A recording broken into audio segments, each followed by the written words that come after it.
Welcome back. Still Cole and Chris. We've been talking a lot about what it looks like to be a borrower borrowing hard money. From a borrower's perspective, from a hard money lender's perspective. We talked about the different terminology, the rates, and how to not sound like a rookie on the phone, but sound like you know what you're talking about. This will be a quicker video. Very simply, you're a hard money lender. Where can people out there who want to borrow money find people like you who are negotiable, who are in business to make money, yet at the same time aren't inside the box, have flexibility like you've been explaining of, you have a starting point, right? Like, here's a typical loan product. We want to lend no more than 80% at 12 and 4. That's where you start. But then there's this, flexibility and all that stuff. And you are, from a real estate investor's standpoint, a dream come true, because for people who might have spotty credit, bad credit, no income, whatever it is, through being flexible and negotiable with someone like you, they can get the money they need to start their career. So that being said, where do people out there find people like you who are in the business to lend money, do creative financing, and outside the box thinking? Sure. So this is an easy one, Cole, because I'm a lender. I just think all the places I market. I know where all my deals come from. We're a big advertiser on Craigslist. We do some print publications, which is like mortgage industry periodicals. We get a lot of our business from referrals. The title company is a great place to ask. Title companies are always going to tell you because they know the lenders who do a lot of business. That's huge, by the way. Other investors, go to an investment meeting. If a lender isn't there sponsoring it, other guys there are definitely using lenders. Word of mouth is probably our biggest repeat referral source.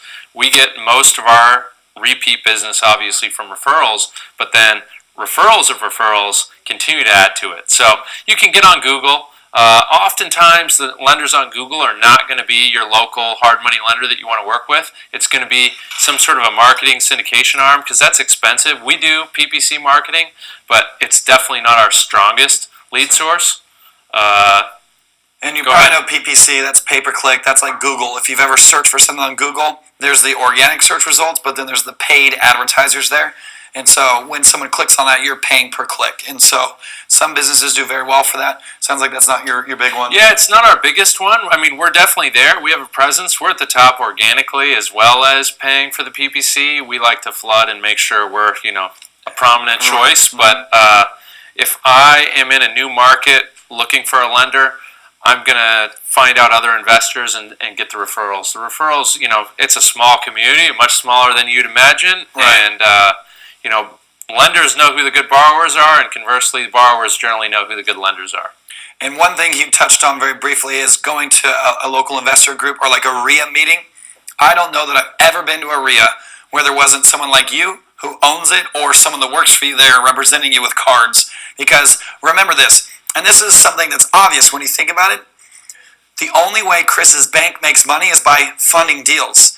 If he keeps all of his money and never funds it out and doesn't charge anyone interest, he's out of business. So it is Chris's goal, and people who are lenders like Chris, to loan all of their money out so that it's all working for them. When his money's in his bank, it's not at work. When it's in one of my projects and I'm paying him interest, his money's working for him. So a lender's goal is to give you money. That is what he wakes up in the morning, Monday morning, to do.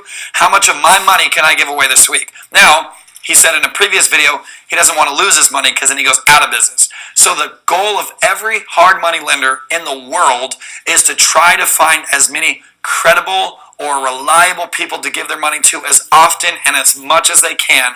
Because if he can find a bunch of sure bets that borrow money from him all the time, his business thrives. So a lot of beginner investors assume no one wants to give them money. Like, well, why would someone like Chris want to give me money?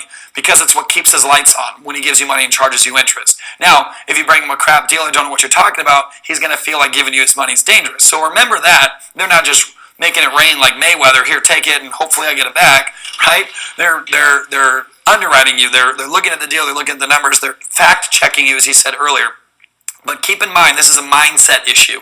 Keep in mind that for someone like Chris or someone that works for Chris to drive themselves to a local meetup of a real estate group or a RIA group, they didn't do that because the Kardashians weren't on that night and that's their favorite show, so what else are they going to do their time?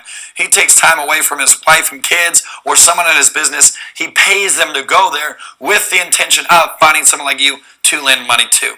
And when you understand that, which is not really hard to figure out, it's duh, then it makes the mindset of pursuing people like Chris easier. So that was Cole, think of it this way. Utilization it's a curse, right? I'm a lender. I've got all this money, and some is mine, some is other investors, but I have to keep it utilized. Right. I raise money from investors and pay them a return for me to have access to their money. So I do go to that meeting because I want to get business. If I don't keep my money utilized, it's not going to do me any good. So the other thing to keep in mind when you're borrowing is the lender needs to put the money out just like you need to borrow it. So the quicker and easier you guys communicate and work together, the better that's going to go. So symbiotic, right? You make money together, and that's really important. And we really view those as partners. Our borrowers are not customers that we get to rob of high interest rates. They're our partners that, we manage money, they manage projects. So we want to find our best partners or borrowers. And that's why, speaking of partnerships, back to the last video, it really is a relationship. You build relationships professionally with lenders, and it gets to the point where I can literally pick up the phone and text Chris now and say, hey dude, got a project here in Hollywood, looking at, here's some numbers, shoot it over to him, and just a text back, cool, yeah, let's get started, because we've built that relationship. And so I think that's important to keep in mind, that Chris and people like Chris are looking for people like you to give their money to. And then once you've made money, now he's going to be calling you. You doing any deals? I literally have lenders that call me and say, hey Cole, what's up? Got anything going on? Do you need any money? Because they know I've always paid them back as agreed on time, so they want me to take as much money as I've shown them I'm the sure deal. I've had to make those phone calls now and then. I know the best investors we have, and it seems like their volume's a little light. I got to call and take them out to dinner. Hey, Tom, what's going on? What's the deal lately? You're a little light on deals, or, did we do something? I'm constantly calling to make sure they're getting the best service. Right. So it's kind of flipping that whole mindset from how can I get money to how do I keep this lender happy? I take care of him. He's going to be chasing me to give me money. That's awesome. So start looking at all the different places Chris said where they advertise. He said the biggest is Craigslist for him. I've found lenders on Craigslist. I'm going to say the next best place I found lenders was REIA groups, REIA, Real Estate Investor Associations. We've talked about this in previous videos. Literally Google it. REIA groups, Los Angeles, enter, or Chicago, enter, wherever it is that you're trying to do business in. Hard money lending, whatever city you're in, that's going to get you a good group of lenders. You just want to be careful because some of those may not be the right lender. You want to make sure you verify those with other sources. Totally. So get started, and then let us know, post in the Facebook group about once you guys are start building relationships. He said referrals is really important. So if you're watching this from Seattle, Washington, there might be 30 other people in this program in Seattle, Washington. When you find a lender, guess what Chris would love? Is if I said, hey Chris, I've got 30 referrals for you. He's going to take you out to dinner and to the movies, right? if you bring him 30 more clients, and then everyone else in this program is going to love you for that. So as you guys start making these relationships, post about it in the Facebook group. That's really the strength of this program, is that we all are in a little community together. So share this information. Chris would love the referrals.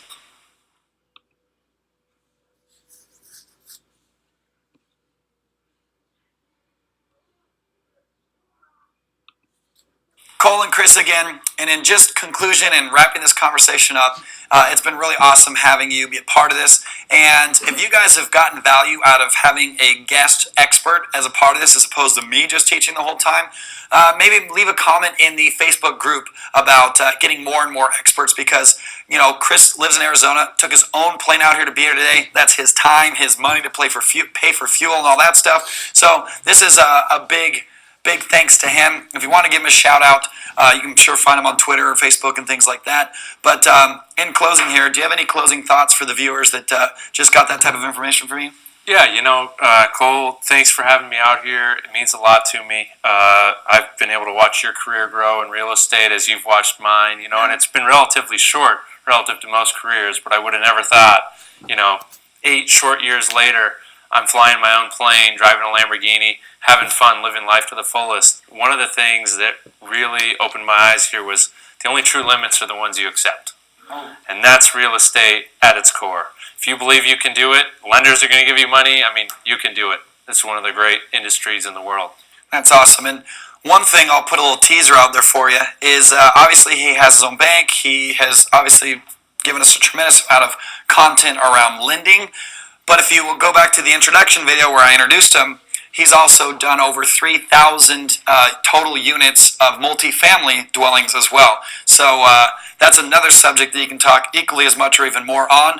So maybe we'll convince you to come back out here. I know it's not a hard close to come hang out in Hollywood for the day, but maybe we can have Chris back out here and have him talk to us about what it looks like to own apartment buildings totaling a total of 3,000 units. So leave a comment in this particular video letting us know you want him back. Leave a comment in the Facebook group. And find him online. It's not hard.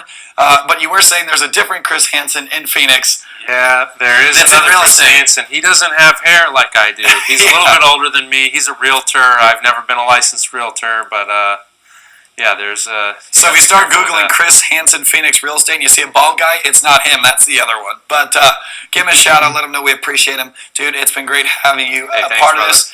And I'll see if I can bribe you with some tacos or something to come back out here. Really, tequila. You work for tequila.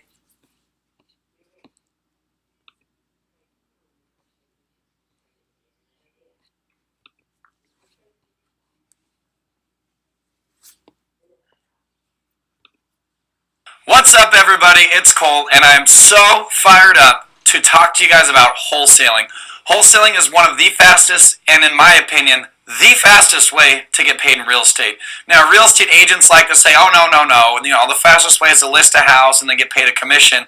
I disagree. I've been paid inside a week of finding a wholesale deal. What that means is I heard about a house, put it under contract, assigned the contract, which you'll learn about in this video, and actually was paid within a 7-day period. I'd be hard-pressed to find real estate agents that get hired for listings and actually get paid via their broker, their sales commissions, for anything like that. Now, this isn't a knock to realtors. I know many of your realtors, what's up? I got nothing but love for you. I'm just talking about the speed of creating active income. As you know, we've talked a lot in this program about passive income. And now that we're about 3 months in, there's been a lot of questions about, Cole, this is phenomenal. I can't wait to create long-term wealth. It's all very exciting.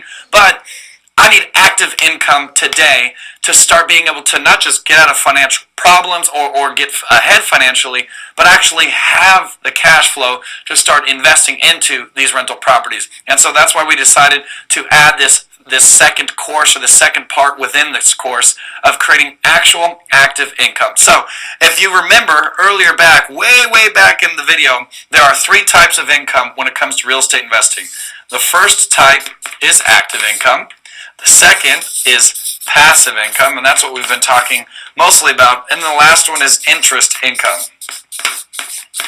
Now, when it comes to interest income, this is just a quick recap. If you want more about these, go back to earlier in the course. But interest income is when you get to play the bank. It's when I lend you my money and charge you interest. That means you're using my money. All of this is income. All of this is making you money.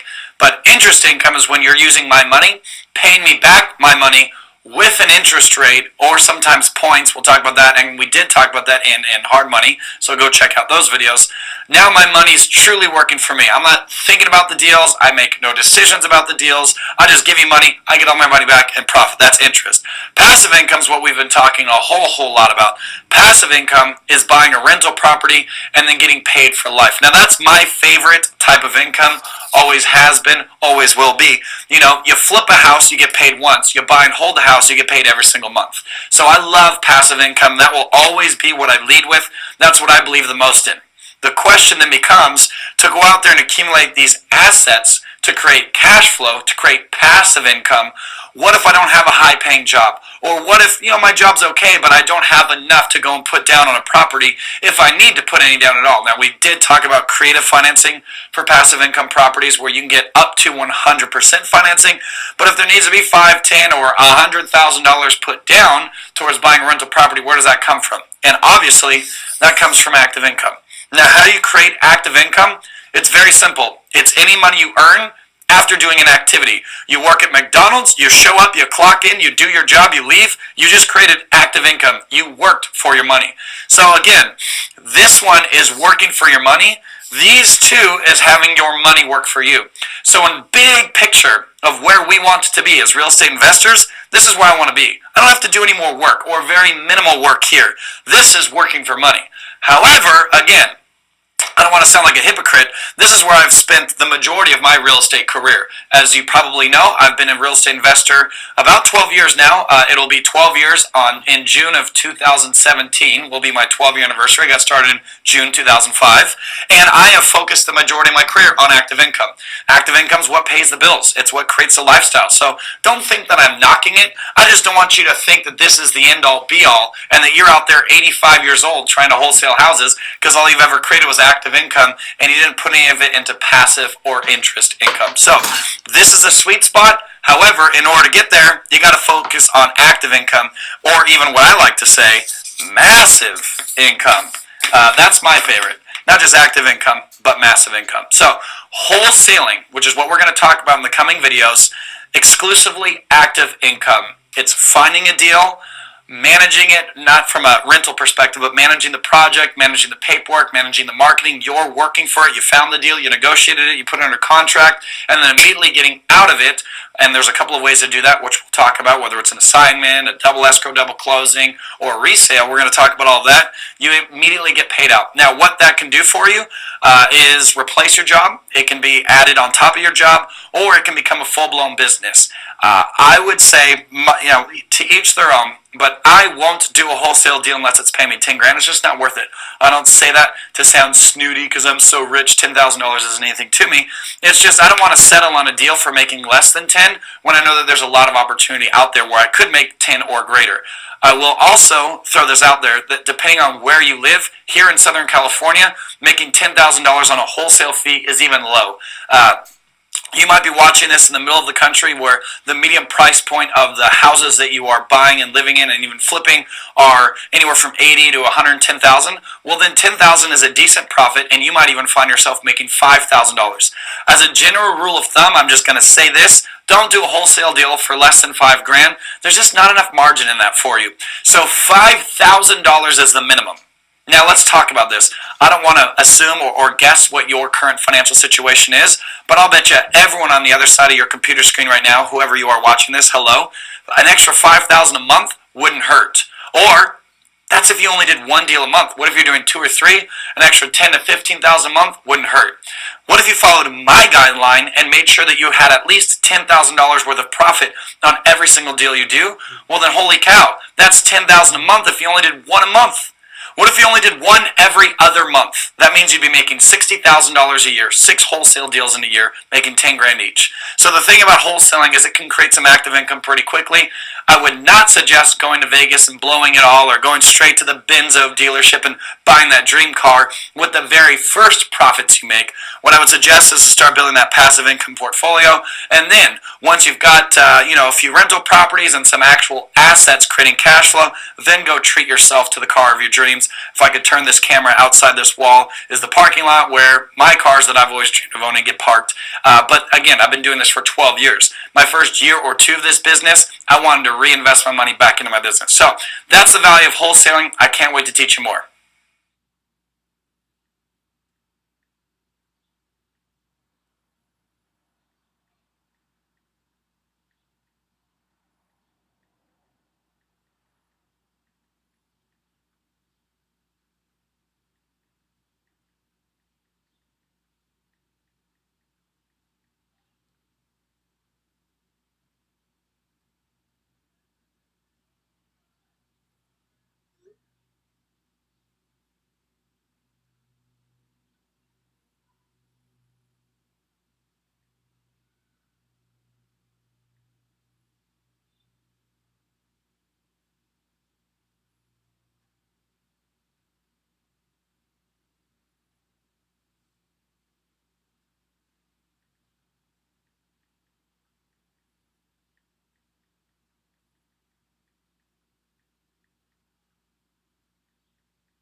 What's up? It's Cole again. I want to talk more about and deeper about what exactly wholesaling is and why it's different than rehabbing a house, why it's different than rental properties, why it's different than owner-occupied properties, which is when you buy a house and move into it and raise a family into it, what exactly wholesaling is, and why it's so attractive to so many investors out there, and regardless if it's your primary strategy or not, why it's definitely a staple that you want. As you probably know from some of the other videos, I'm a rehabber. I love buying a house, fixing up, and selling it. And I already said that's my preference.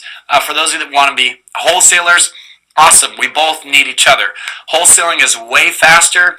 You do way more volume. Rehabbing's way slower, but you make more per deal. So in the end, it all works out the same, essentially, right? And so let me talk about what exactly wholesaling is compared to the others. With a wholesale transaction, there are 3 ways to do it.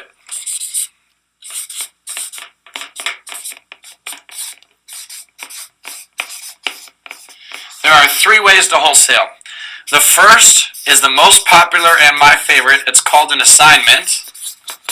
And in this case, you don't actually take title. You don't ever own the property. And oftentimes you need very little or no money. We're going to talk about that in a little bit. An assignment is going to get its very own video. Right now I'm just going to give you an overview. The next one is called a double escrow or a double close or a simultaneous close. So we'll just call it a double close for now because that's the easiest and fastest to write. But they're all the exact same thing. The other thing you're going to learn about real estate investing is that we call everything 5 different names just to make it confusing so uneducated people get confused and quit. I'm just kidding, but it really does have like 5 different names. So double close, simultaneous close, double escrow, all the same thing. On neither of these do you actually have to take title. And then there's the resale, and on this one you do. And we'll talk about that as well. So back to this. When you're doing a wholesale transaction, one thing that's very different is you never, ever, ever, ever, in an assignment, for instance, take title. You never actually own the property. You just control it and flip the paper. You've probably heard that before. You're flipping the paper. That, again, can be talking about people who sell notes, but in this case, you're selling the contract of a wholesale deal. So you're going to put it under contract to sign your rights. You're going to close simultaneously with 2 different contracts, or you're going to actually buy it, own it, turn around and sell it. That's the resale again. We're going to dive deeper into all of these, but just from a big picture overview of how else besides just being active income, why wholesale makes a lot of sense is that for these ones up here, for these 2, you need very little money. I didn't say you make very little money. You need very little money, oftentimes as little as $500 to $1,000. Now you might say, Cole, I don't even have $500 to $1,000. Then that's your problem. That is your problem. I'm going to have no grace there. I don't care what your financial situation is, but if you can't find $500 to $1,000, you've got a bigger problem that doesn't fit in this. That has to do with your mindset. That has to do with belief. That has to do with problem solving. So let me make sure I'm not being that you're following me. If you're right now watching this video in a really tight financial place where you don't have an extra $500 to $1,000 lying around, I get it. I've been there in my life too. That's fine. But if you tell yourself you can't come up with $500 to $1,000, then you've got big problems because I could probably go walk along the beach and find $500 lying in the sand by the end of the day. I mean, there's so many different ways. I'll go wash freaking cars. I'll go to the grocery store and spend $50 on cookies and go door knocking and sell them and make $500 because I'd sell them for 100% markup. There's a million different ways to find $500 to $1,000. I think I made my point, but that's for any of you who have that scarcity mindset, who are struggling financially. That's one thing, but to then have the mindset that you can't find more money is a problem. Okay, coming back to the point. For these 2, that was a little rant. I apologize, but hopefully maybe that just helped someone out there to realize that real estate doesn't have to be your own money. And I'm not talking about $500,000 to $1 million. I'm talking about $500 to $1,000. Both of these, as little as. Sometimes you'll need to put more in, maybe $5,000. No, there he went. He said $5,000. Go sell the rims on your car. Probably not worth $5,000, but go sell your freaking car if you have to. Are you serious about this business or what? Okay, so assignment, double close, anywhere between $1,000, usually $500 maybe, upwards of $5,000 if you must. And then the resale, you're actually going to need all the money. Now, we'll talk about that again later. I'm just giving you an overview for now. There will be videos on each of these different strategies on how to actually do this. The point I want to make with you is one of the reasons this is so attractive is not just that it's quick, right? That it's really, really in and out, but you need very little money, no credit at all. You don't have to qualify for a mortgage because you're not financing the deal. And these top two, right? You're not financing the deal. You don't need to qualify for a mortgage. You don't need to have hundreds of thousands of dollars. You need to have hundreds of dollars and knowledge. And so that's what this whole part is about. But again, one of the reasons that wholesaling in particular is so attractive is, and a lot of people think it's for beginners. It's not the only reason it's as complicated as anything else in real estate. So it's not beginner in the sense that it's less complicated. It's beginner in the sense that it needs less money. So if you've heard, oh, if you're a beginner investor, you should start with wholesaling. It's not because wholesaling's easier. It has just as moving parts and is just as complicated as all the other strategies. The reason that beginners wholesale is because, again, you need very little to no money at all to get quick chunks of cash. So that's one thing I wanted to clear up. When you buy a house to rehab it, you're actually going to buy it, you're going to own it, you're going to take title on it, you're going to have to personally finance it or go get the hundreds of thousands or millions of dollars to buy it. Then you're going to need to get the money to fix it up. Then you're going to have the money to carry it while you own it. Then you're going to have to sell it and hope that you make a profit. None of that counts, or none of that is applicable to wholesaling. You just control a property and then you sell your interest in that property, and that's what we're going to be diving in this section.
What's up, everyone? It's Cole again. So let's talk about the difference between being a realtor and a wholesaler and what exactly wholesaling is and how it differs, because it's inevitable.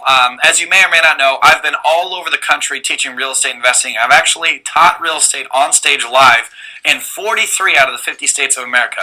And it is inevitable that at every event I speak at, there's always a dig jam who comes up to me to talk to me. And in case you don't know what a dig jam is, let me break that down for you. Dig Jam. It stands for Dang, I'm Good, Just Ask Me. You know who I am. They're the freaking know-it-alls. They're the people that just love to hear their own sound of their voice. They want to try to correct you in everything they do because they're just the best person, the smart. You guys know who I am.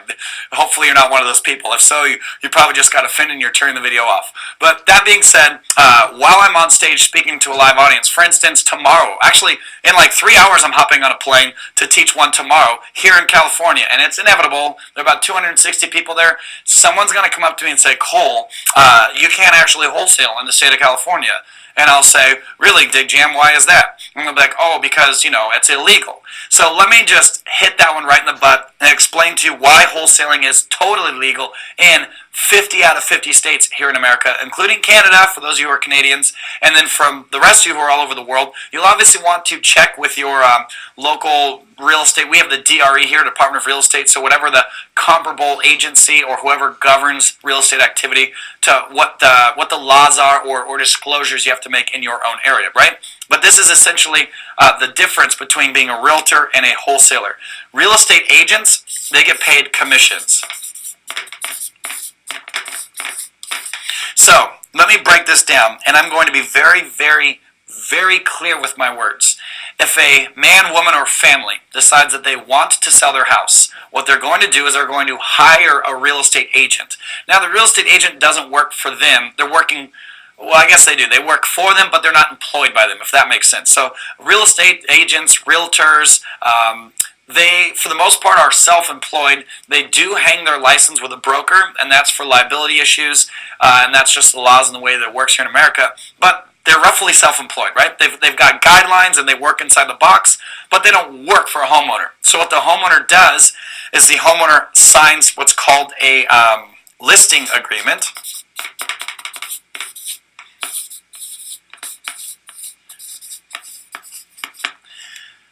They sign let me do this. They sign what's called a listing agreement. So again, a man, woman, or family wants to sell their house. They go out there and they find a realtor and they sign what's called a listing agreement. This is going to be very important. Let's just say that real estate agent's name is Susan. Again, Susan doesn't work for them. On their behalf, she is selling their home. Because Susan doesn't own their home, because Susan isn't buying their home, Susan must be a licensed real estate agent in 50 out of 50 states. I cannot sell anybody's home without first having a real estate agent's license to do so. Getting a license in each state looks differently, but in a nutshell, you got to take some prerequisite classes, you got to take a certain amount of hours and pass a certain amount of tests, then you pass the state exam, and if you've gotten generally a 70% or better on that exam, you are a licensed realtor. That's the only qualifications you need. Then you do your fingerprints, and bam, you go hang your license with a broker, and you are a real estate agent. Okay.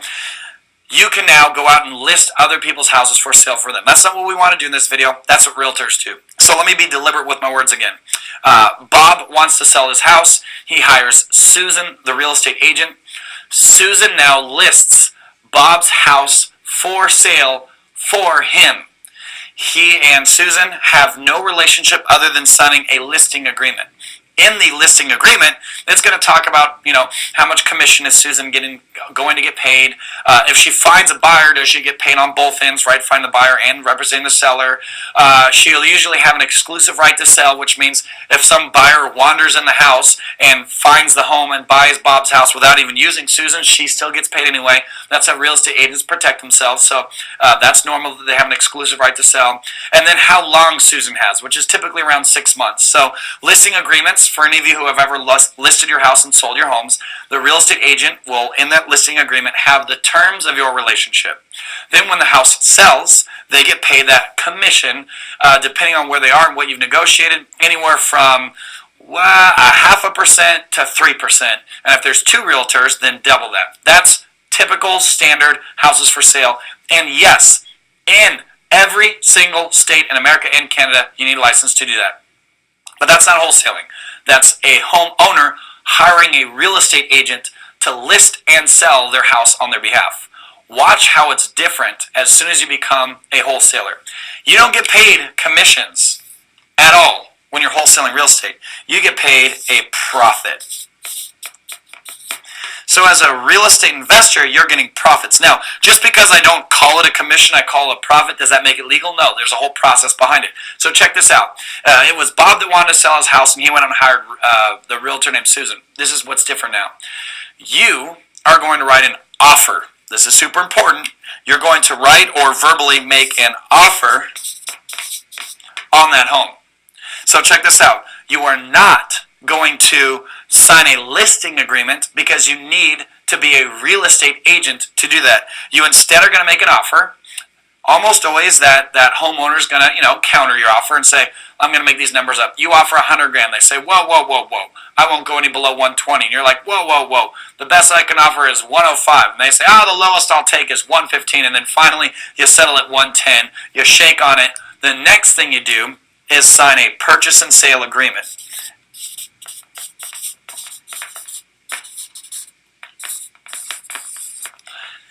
There are 2 E's in sale, apparently. So, purchase and sale agreement when you buy that house. Now, here's why it's different. Real estate agents get a listing agreement. Wholesalers get a purchase and sale agreement, and that's where everything is different. This is a standard purchase and sale agreement, like you're actually going to buy, and we'll talk about this in future videos, like we're actually going to go forward and buy that house as if we were going to move into it ourselves. That's now your intention. Your intention is to wholesale it. But that's the paperwork, a standard purchase and sale agreement between the homeowner and yourself with the terms of how you're going to buy their house. Again, what you're paying for it, how long you have to close, how long your inspection period is, which we're going to cover all that in a minute. But now that you have a purchase and sale agreement with that homeowner, you have what is the most important part of wholesaling. And it's called an equitable interest. I have no idea how to spell equitable. I'm going to guess equitable interest. That's what sucks about being a millennial and growing up in the world of autocorrect. Everything's spelt for you. There may be two T's, I don't care. It's called an equitable interest or an equitable right. It's the same exact thing. Sometimes people will call it a right. Equitable interest, equitable right in that property. So check this out. Do you have a signed listing agreement? You sure don't. You have a signed purchase and sale agreement. What does that purchase and sale agreement give you, the wholesaler? It gives you an equitable interest or an equitable right, same exact thing. What can you now do with your equitable right in that property? Very simply, wholesale that contract off or close on it, resell. We're going to cover all this in a second, or do a double close. Here's the point, and this is clearing it up for anybody who ever comes to you and says, oh, no, Bobby, you can't wholesale here in Florida or wherever you happen to be living. Yes, you can. And what you need to explain to them is that you're not acting as an unlicensed agent, because that is illegal. You're a wholesaler, and you're putting properties under a purchase and sale agreement, which gives you an equitable interest, and you are selling that equitable interest or that equitable write-off for a profit, period. So, for any realtors or any brokers who might not have known the difference, because a lot of times people are just confused, and they're trying to help you by saying you can't wholesale a deal. Back to the example of Susan and Bob in the beginning of this video. Susan, the realtor, and Bob, the homeowner, hired Susan. If Susan did not have a real estate license, she was not an agent, but she on Bob's behalf listed and sold his home, that is illegal. That is totally illegal. You can't act like a real estate agent unless you are one. So what Susan would have needed to do in that case to avoid breaking the law is, number one, either be a licensed agent and then it's good to go, or number two, got what's called a purchase and sale agreement, which gave her an equitable right or an equitable interest. So I hope that clears this up. If there was any confusion on, cool, what's the difference between being a wholesaler and a realtor? Very simple. Real estate agents list and sell properties on behalf of the homeowners. Real estate investors, specifically wholesalers, put that house under contract. That contract is called a purchase and sale agreement. By doing so, they've given themselves what's called an equitable interest, and they sell that equitable interest off for a profit. That is 100% legal in 50 out of 50 states, including Canada. So, now you know.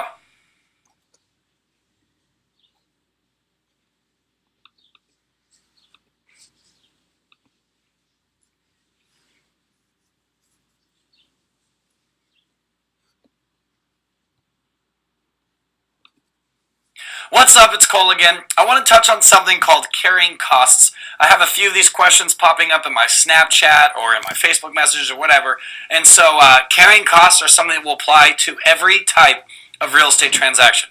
If you're going to buy and hold rentals, which is what much of this course has been about, if you're going to buy and wholesale, not buy, but wholesale, or buy and rehab a house, there will always be carrying costs. So the most common things you are going to find in carrying costs, and this matters because the next video, which is called Mayo Maximum Allowable Offer, carrying costs is one of the figures you need to know. So let's cover that right now. This is something, again, that you're going to want to know how to calculate for every deal you ever consider buying ever. Here we go. So carrying costs. One is the taxes. So when you own a house that you live in, you pay taxes on it. When you own a house that you don't live in, you're still going to pay taxes on it. Any owner of real estate pays taxes on it, whether it's owner occupied, a rental, vacant land, or anything else. So you need to know what the local taxes are in the city that your property is in. And that can range anywhere from less than 1% to upwards of over 3%, depending on where you went, if property taxes are high or low. So you're going to want to know what the tax assessed value is on your property, and then figure out what the annual taxes are. And this is as easy as looking it up on Zillow. If you go to Zillow.com and put the address of the property in there, it almost always shows you like the last 10 years worth of taxes. And then you can say, okay, this particular property has been paying between $11,000 and $13,000 a year in taxes. That means I need to budget, about $1,000 to $1,100 a month in taxes, if that makes sense. So what are the monthly taxes? That's part of carrying costs. The next part of carrying costs is mortgage and or interest. Or interest, if it's creative financing. Interest. So what's going to be the mortgage payment, or what's going to be the interest? That's also part of carrying costs. Another part of carrying costs is insurance. You're going to want to know ballpark what insurance premiums are monthly in that area. Some homes have HOA associations. That stands for homeowner association, and those have fees. So if applicable, what's the HOA? For instance, I live in a gated community, and behind that gate I have to pay an HOA fee. That covers the cost of the security, the little gate guards, the landscaping that's not my own primary residence, but like when I'm driving down the street, that center island, those plants that water those gardeners, all of that is stuff that is covered in your HOA. If you're watching this video and you live in a condo, sometimes you have two HOAs, right? Some condos, at least here in California, I'm going to say 90% of them have two different HOAs. One of like $400 to $500 a month, and another one of like $70 to $150 a month. You want to count those HOA fees as carrying costs as well. So what do we have here? Taxes, mortgage, insurance, HOAs. The only other costs could be something called Mello-Roos. If you live in an area that has Mello-Roos, if it's an older area, it almost always doesn't. If it's a newer area, it may have Mello-Roos. That's even less common than HOAs, so that's not always there. But you're going to want to figure out if the property is being owned for 30 days, how much are they going to have to pay in those 30 days for that property? That's carrying costs. Now, there are also closing costs. That's different. That's the title fees and realtor fees and anything associated with the closing of a property. Carrying costs happen every single month. It's the cost of ownership. So these are the big ones that you're going to have to pay. I feel like I'm forgetting something. Taxes, mortgage, or I put interest right here because if you're doing creative financing, it'll be interest only. So you can still call it a mortgage payment, but it's your interest payment on the money you're borrowing. Your insurance, of course, HOAs, Mello-Roos if applicable. I think that's a good one. I think that's the most. And then if it's a property that you're renting out, management fees as well. But that's not, that's not going to be important for wholesaling because you're not going to put a tenant in there. But also something that's included in carrying costs would be your management fees to your property manager. So for the rest of this program, that's all about rental real estate. These are your carrying costs. For wholesaling, you're not going to worry about management fees. You're going to worry about these others. So that's it for carrying costs. This is a quick video. This matters for any type of real estate transaction that you're going to do. Now you know this. Now I'm going to teach you in the next video, Mayo, where this is one of the different factors in the formula you're going to use to find your maximum allowable lot for. See you in the next video.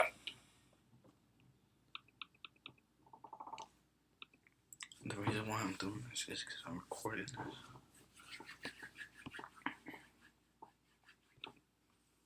What's up, everyone? It's Cole. In this video, we're going to talk about Mayo.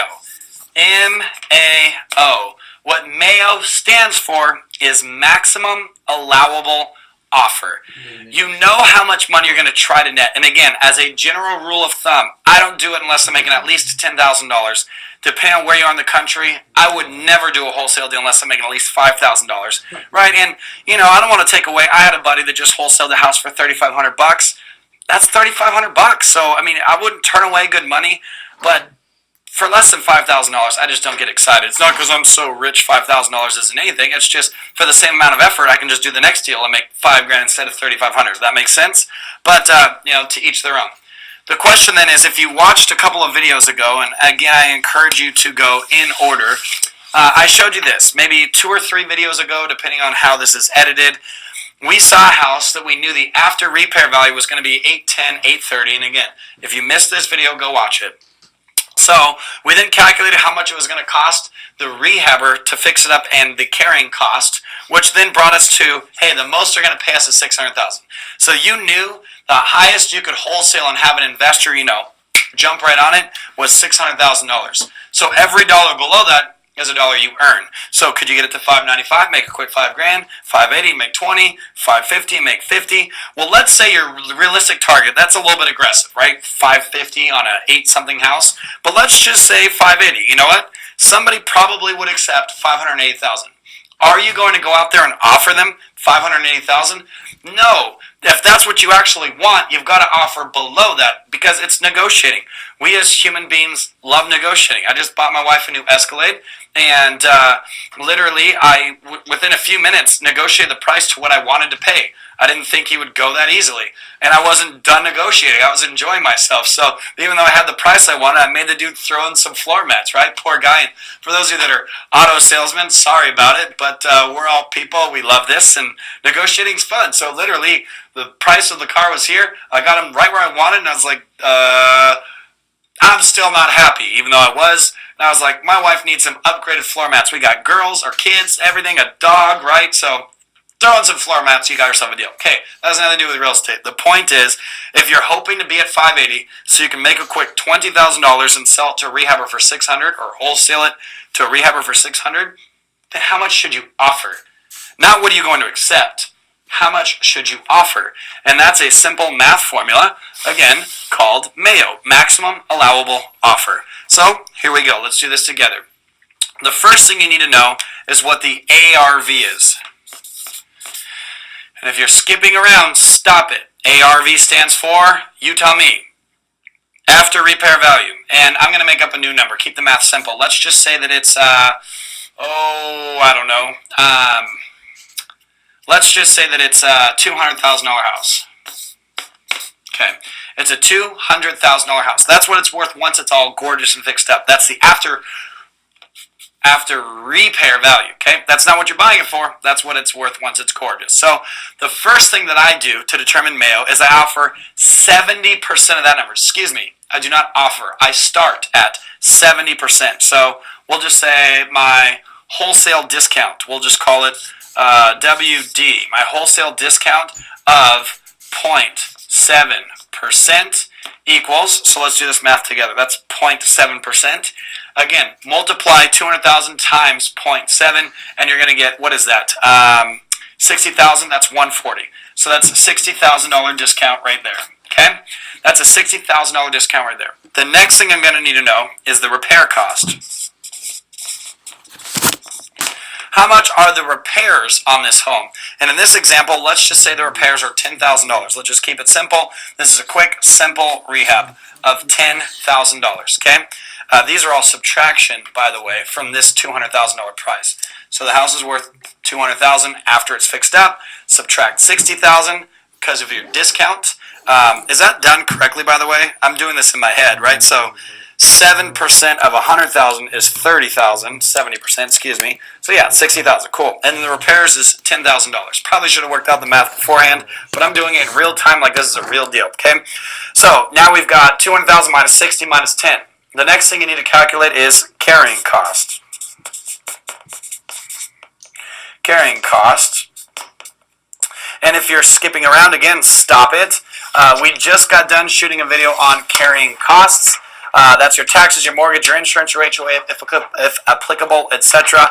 And let's just say on this particular property, that works out to be, I don't know, $500 a month, right? For the monthly taxes, the insurance, and everything else on a $200,000 home, $500, sure. If there's a mortgage, maybe there's $1,000. So let's call it $1,000. You're going to then have to estimate how long it's going to take this rehabber to get this deal done.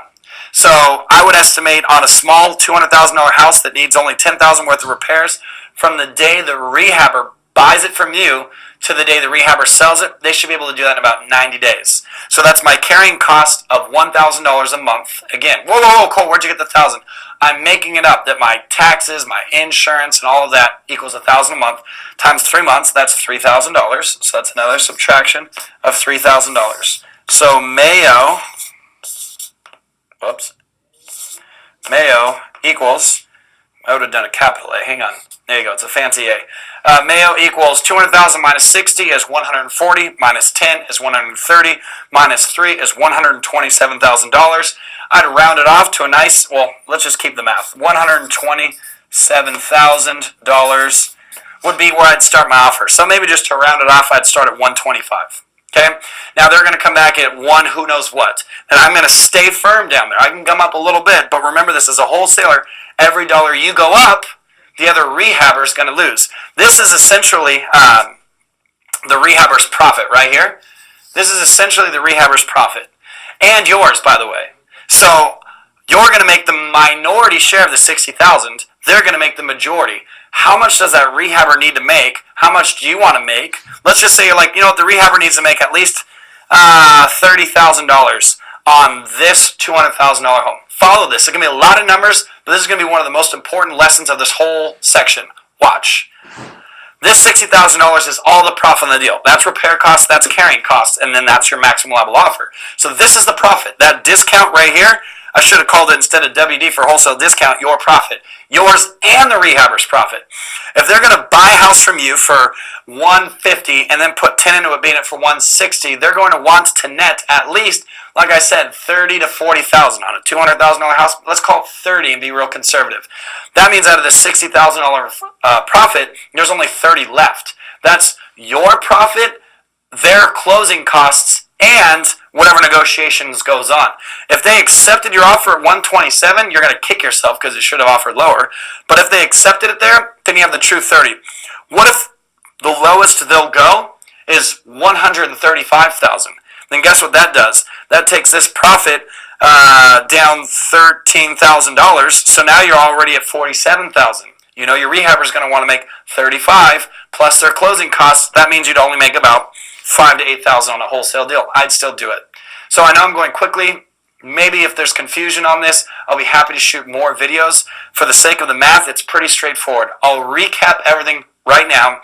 Take some notes. If you're at the gym right now, throwing around the weights, getting dead sexy, because we're in the middle of winter, so everyone needs their bikini body, of course, what I would recommend is going back and re-listening to this when you can actually write this stuff down. If you're already sitting at a computer writing down, here's what you're going to say. You find out what the property is going to be worth. $200,000. Got it. You're then going to take a 30% discount, which is multiplying it by 0.7 subtracts 30%, which in this case is $60,000. That's all the profit right there, okay? You also have to include the repair cost and the carrying cost. If you take $200,000 minus 60 minus 10 minus 3, that's the 127. That's the most you can offer. Every dollar up that you go up in negotiations is $1 less that's left for you and the rehabber to make. The rehabber's going to make way more than you do. So if you go from 127 to 137 and that's what they accept, this $60,000, the repairs don't change. You're going to pay $10,000 in the repairs. The carrying costs don't change. They're going to pay $3,000 in the carrying costs. The only thing that does change is how much profit there is in there. So when this number goes up 10,000 to 137, the profits, and I say profits plural, yours and theirs, goes to 50. They're not going to do the deal for a 50-50 split. They're still going to want that $35,000, which means there's only $15,000 now left. You might listen to that and say, damn, $15,000 sounds good to me. The wholesaler's closing costs are going to have to be included in that as well. You'd probably, if you got this $200,000 house under contract for 135 or 137 and wholesaled it to an investor for 150, that's too much. Probably let's just call it 135, 145, and you made $10,000, that investor's going to buy it for 145. They're going to put 10 into it, which means they're in it for 155. They're going to have 3,000 worth of carrying costs, which means they're into it for 158. Then they're going to sell it for 200. That's 58, 60. That's 42,000 in profits after realtor fees and closing costs. They're only going to make about 30,000 on that deal, which on a $200,000 deal might make sense. So in this exact example, I probably would walk away for anything in the high 130s. If they were like, Cole, the lowest I'll go is 145, take it or pound sand, I'd pound sand. There's just not enough margin in there. So my offer would be 127. Remember, this is offer. My offer would be 127 and maybe 125, right? Whatever. 125, 127, and I would know my walkaway number is in the high 130s, 137, 138. If they go to 140 or more, I'm literally going to make $2,000 wholesaling this deal because a rehabber won't ever buy it from me. Like, you might say, no, Cole, I'd get that rehabber to be happy taking a $20,000 profit. Good luck, because I wouldn't buy it from you. And then now guess what you're stuck with? A wholesale deal you're not going to ever sell.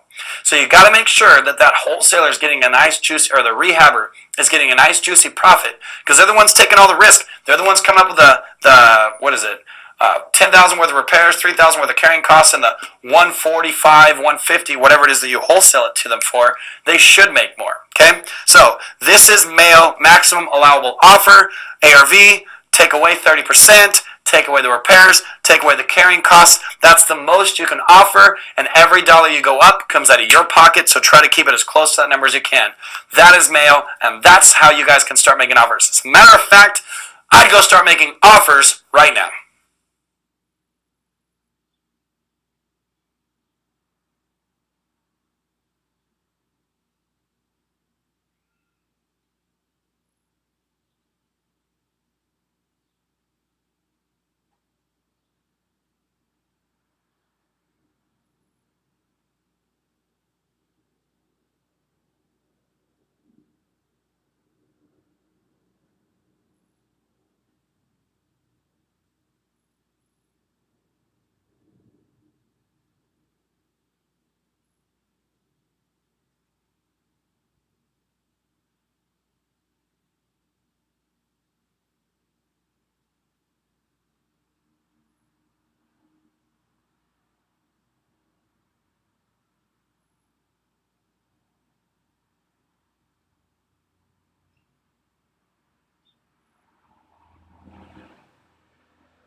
What's up, everyone? It's Cole. We're going to talk about how to present to buyers, and not just any buyers, cash buyers. Let's just